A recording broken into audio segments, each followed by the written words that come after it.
అయితే ఇంత, mess charges ఇంత. ఎవరు ఏ పేద విద్యార్థి ఇన్ని ఫీజులు కట్టగలడు? ఏ పేద విద్యార్థి ఇన్ని ఫీజులు కట్టగలడు? మీరు ఇచ్చేటటువంటి పీపీపీ మోడల్లో ప్రైవేట్కి ఇచ్చేటటువంటి ఈ మెడికల్ కాలేజీల్లో ఏ పేద విద్యార్థి ఇన్ని ఫీజులు కట్టగలడు?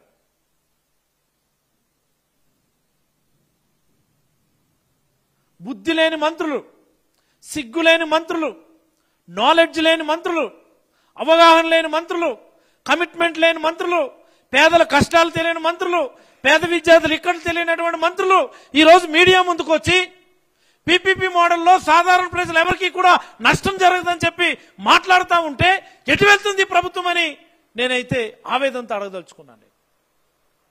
6,000 కోట్లు ఖర్చు పెట్టడానికి ఇంతమంది మంత్రులు మీడియా ముందుకు వచ్చి మాట్లాడాలా? 2,550 మెడికల్ సీట్లు ఈ రాష్ట్రానికి కేంద్ర ప్రభుత్వం ఇస్తామంటే 6,000 కోట్లు ఖర్చు పెట్టడానికి